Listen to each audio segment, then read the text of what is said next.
अगर आप कहीं पर इंटरव्यू के लिए जाते हैं तो आपसे बहुत सारे सवाल पूछे जाते हैं।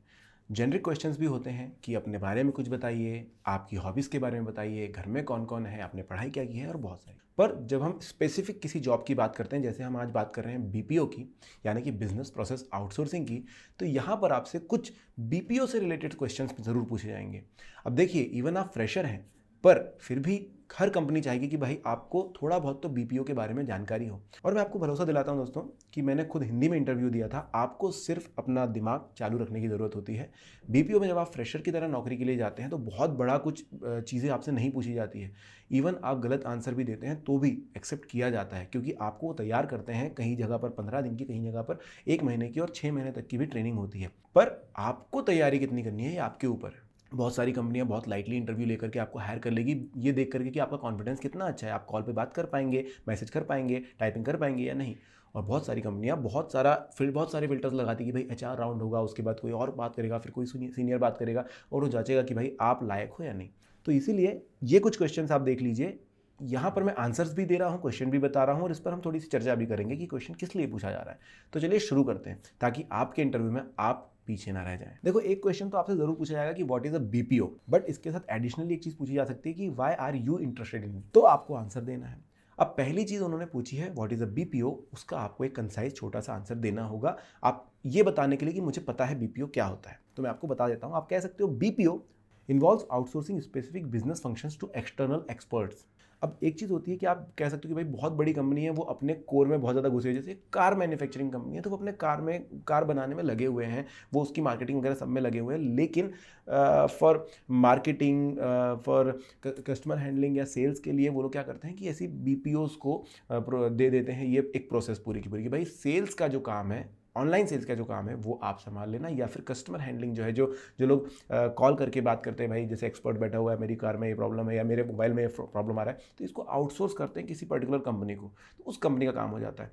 तो यहाँ पर आपको ये समझाना होगा कि भाई ये है कि एक कंपनी के अंदर बहुत सारी प्रोसेस होती है। मैन्युफैक्चरिंग एक प्रोसेस है, फिर उसका मार्केटिंग एक प्रोसेस है, उसकी सेल्स एक प्रोसेस है। इस तरीके से बहुत सारी प्रोसेस होती है। तो किसी एक प्रोसेस को या बहुत सारी प्रोसेसेस को अलग अलग एक्सपर्ट्स के पास देना, जो हमारी कंपनी से रिलेटेड नहीं है, बट हमने अलग अलग कंपनी को दे रखा है कि आपको यह काम अच्छे से आता है, आप यही कीजिए, ये हमारे लिए आप कर दीजिए। ये होता है बीपीओ।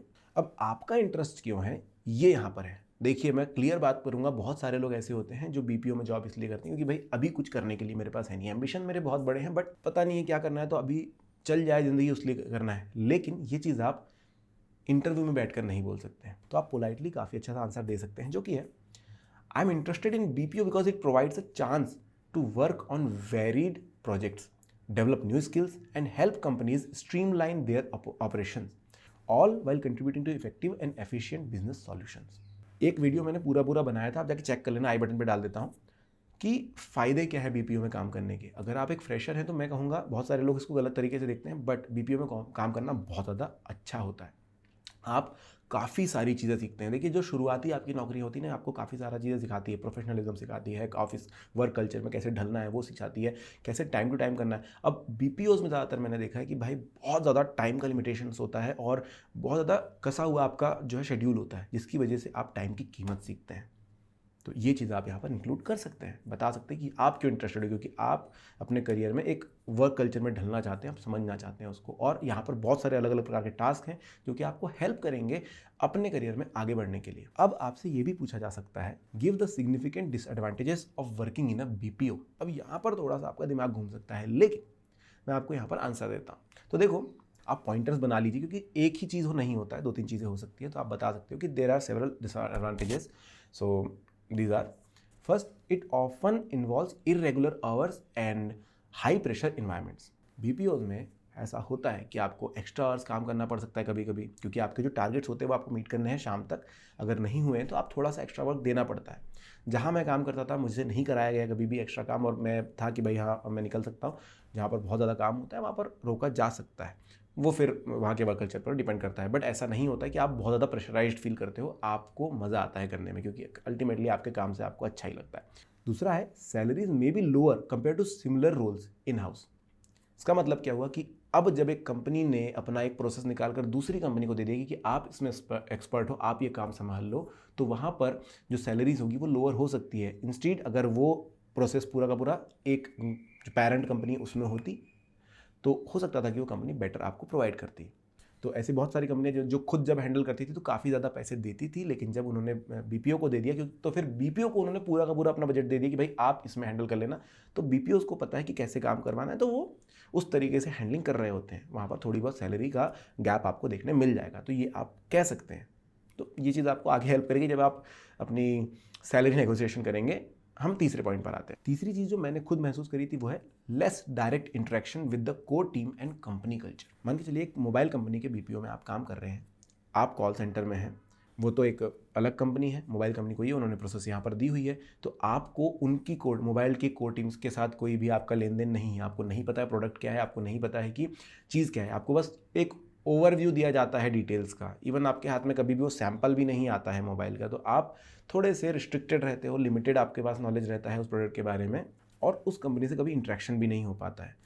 इसकी वजह से थोड़ा सा गैप आता है और आप जो करना चाहते हो उसके बारे में आपको पूरी जानकारी नहीं होती है, या कहें कि नीड टू नो बेसिक्स आपके पास होते हैं, उसी पर आपको एक्सपर्ट बन के लोगों को एडवाइस देनी होती है। ये एक प्रॉब्लम आप यहाँ पर गिन सकते हो। ये नहीं कह रहा हूँ कि इससे कुछ सुधर जाएगा, बट आप दिखा सकते हैं कि मुझे बीपीओ के बारे में नॉलेज है।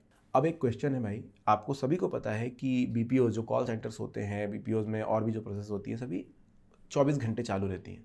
बहुत सारे 9 to 5 ही काम करते हैं, जैसे कि आप कोई मार्केट आवर्स वाली कंपनी ज़ीरोधा या फिर ग्रो वगैरह ले लेंगे तो वहाँ पर आपको 9 to 5 9 to 3 वाला टाइमिंग मिलेगा।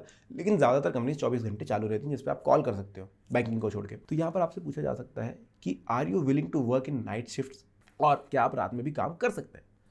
ऐसे समय पर आपके पास दो आंसर हो सकते हैं, यस और नो। यस आप बोल सकते हैं कि भाई मैं फ्री हूँ, मैं कर पाऊंगा, और दूसरा नो। लेकिन यस बोलना ईजी है, आप कह सकते हो कि yes I am willing to work night shifts, I understand the importance of flexibility in meeting company needs, and I am confident in my ability to adapt and maintain high productivity regardless of the time of the day. काफ़ी easy हो जाता है yes बोलना, but जब no बोलना है तो आपको अपनी पोलाइटनेस यहाँ पर दिखानी होगी कि भाई नहीं बोल रहे हो, इससे आपकी नौकरी नहीं लगने के चांसेस मिलेंगे। फिर भी आप कह सकते हो कि while I appreciate the importance of flexibility, I would prefer not to work night shifts if possible. However, I am open to discussing alternative arrangements that could meet the company's needs while aligning with my availability. कभी भी आप जब interview में बैठे हो तो पूरी तरीके से नो मत बोलो, पर उन्हें बता दो कि आपके इंटेंशंस क्या हैं, आप नाइट शिफ्ट में उतने ज़्यादा कंफर्टेबल नहीं हो। तो कंपनी को एक आइडिया रहेगा, और मैनेजर्स जो हैं, जो भी आपका इंटरव्यू ले रहे हैं, उनको ये भी आइडिया रहेगा, आपके मैनेजर्स को आइडिया रहेगा कि आप हर समय अवेलेबल नहीं हो पाएंगे, तो वो उस तरीके से आपका शेड्यूलिंग कर सकते हैं। तो यहाँ ये मत समझना कि आप ना बोल रहे हैं तो नौकरी नहीं मिलेगी, नौकरी बिल्कुल मिलेगी। मतलब मेरे समय में भी ऐसे बहुत सारे लोग थे जिन्होंने अपने शेड्यूल को अपने हिसाब से डाला था, जबकि जो कि पॉसिबल नहीं था हर किसी के लिए करना। तो ऐसा हो सकता है अगर आप में वो देखते हैं वो पोटेंशियल कि भाई आप अच्छे से काम कर पाएंगे यहाँ पर। अब एक क्वेश्चन जो मुझसे भी पूछा गया था कि are you willing to sign a bond with us, ये पूछा जा सकता है, और ये पूछने का एक सीधा कारण होता है क्योंकि आप एक फ्रेशर हैं। मैं आपको बता दूं, ऐसे बहुत सारी कंपनीज होती हैं जो फ्रेशर्स को लगातार हायर कर रही होती हैं बीपीओ में कॉल सेंटर के लिए, क्योंकि बहुत सारे लोग, जैसे मैंने कहा था ना कि आपके फुल टाइम जॉब के लिए लोग नहीं देखते हैं, लोग समझते हैं कि भाई मैं अभी बस काट लूँ कुछ समय और उसके बाद निकल जाऊँ। तो ऐसे बहुत सारे लोग जो बीपीओ में ट्राई करते हैं, तो 6 महीने 7 महीने उनका टेन्योर होता है, उसके बाद वो निकल जाते हैं, जिसकी वजह से ये क्वेश्चन आपको डाला जाता है एक देखने के लिए कि भाई आप कितने समय तक हमारे साथ रह सकेंगे। तो यहाँ पर फिर से आपके पास दो आंसर आ सकते हैं कि मैं साइन करूंगा बॉन्ड या नहीं करूंगा। तो यस के लिए, yes I am open to signing a bond as I understand it demonstrates my commitment to the company and the role. I am confident that my skills and dedication will contribute positively to our mutual success. Easy है yes बोलना, और मुझसे भी पूछा गया था, 2 साल का बॉन्ड करवा रहे थे बट, और मैंने हाँ भी कहा था, बट कभी करवाते नहीं हैं, बट हो सकता है करवा लें। तो ध्यान रखना इस चीज़ का, अगर आपका आंसर यस है, आप यस बोलो। तब मैं भी कच्चा था तो मैंने यस बोल दिया था, जबकि मुझे करना नहीं था, मुझे पता था कि मैं 4-5 महीने ही करूँगा। तो अगर आपके दिमाग में ये बात है, कन्फ्यूज़न है कि आप कितने समय तक रहेंगे, तो नो बोलना, और क्लियरली ऐसे कह सकते हो आप कि I prefer not to sign a bond. I believe that mutual trust and flexibility are essential for a productive working relationship.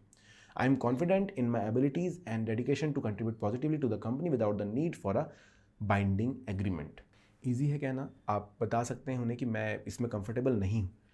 Generally question इसीलिए आपके सामने रखा जाता है कि आप अवेलेबल रहेंगे कि नहीं लंबे समय तक। अब देखिए, आपके अगर पोर्टफोलियो में, आपके जो रेज्यूमे में दिख गया ना कि आप ओवर एजुकेटेड हो इस टास्क के लिए, जनरली 12th बेसिस पर आपको ये नौकरी मिल जाया करती हैं। लेकिन अगर उनको दिखाई दिया कि आप ओवर एजुकेटेड है, तो उनके मन में क्वेश्चन ज़रूर कौन देगा कि भाई ये लंबे समय तक टिकेगा या नहीं।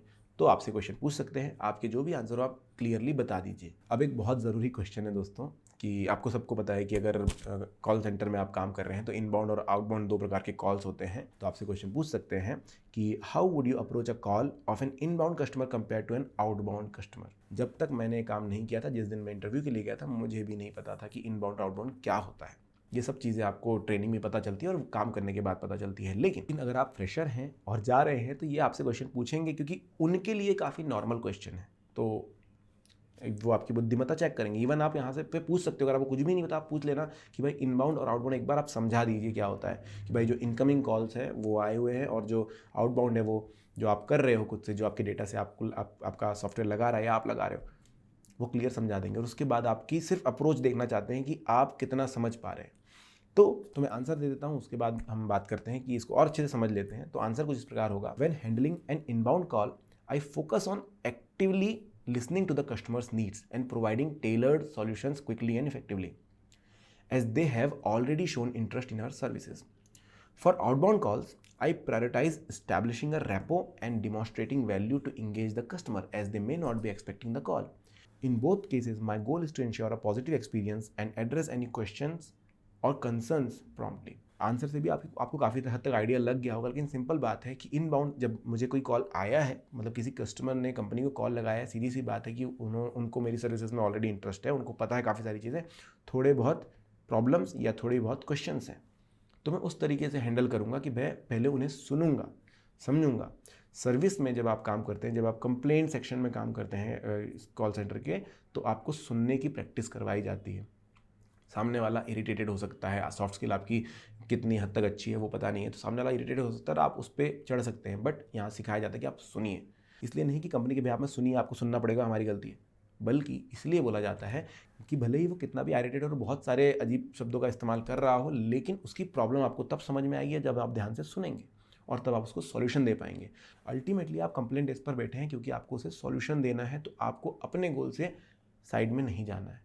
ये चीज़ आपको सिखाई जाएगी, इस चीज़ का ध्यान रखिए। अब जब आउटबाउंड कॉल की बात होती है, तो क्योंकि आपके सॉफ्टवेयर ने उन्हें कॉल लगाया है, अब वो पर्सन ने कहाँ पर, अब देखो ऐसा नहीं है कि नंबर आपके पास ऐसे जादू से आ जाते हैं। वो अगर उन्होंने कहीं गूगल पे सर्च किया है या फिर कहीं और सर्च किया, बहुत सारी अलग अलग जगह पर सर्च किया है, इवन किसी दुकान में गए हैं, वहाँ पर कोई उन्हें ऐड वगैरह मिला है और उन्होंने नंबर वगैरह दिया है, तो भी उनके पास कॉल आपके सिस्टम से जा सकता है। ये डेटा अलग चीज़ है, कभी और हम समझेंगे। अगर किसी कस्टमर को आपके द्वारा कॉल लगा है तो उन्हें नहीं पता है कॉन्टेक्स्ट कि आपने क्यों कॉल किया है, तो आपको उन्हें इंट्रोडक्शन देना होगा, धीरे से बात करने की परमिशन लेनी होगी और उसके बाद आपको एक रैपो बिल्ड करना होगा। आपको उनके साथ इस तरीके से बात करनी होगी कि एक रैपो बिल्ड हो, और फिर आपकी जब पहचान हो जाए तो फिर आप उन्हें सर्विसेज और प्रोडक्ट के बारे में जानकारी दे सकें, बेच सकें। तो ये चीज़ होती है इनबाउंड आउटबाउंड में, ये आप उन्हें बता सकते हैं। तो आई होप मैंने काफ़ी सारी कोशिश की है यहाँ पर कि बीपीओज़ के कल्चर के बारे में समझाने की और क्वेश्चन के आंसर किस तरीके से देने बताने की। अगर आपको ऐसे वीडियोज़ और चाहिए तो कमेंट सेक्शन में लिख देना। अगर वीडियो पसंद आया तो लाइक, सब्सक्राइब, शेयर ज़रूर कर देना। Thank you.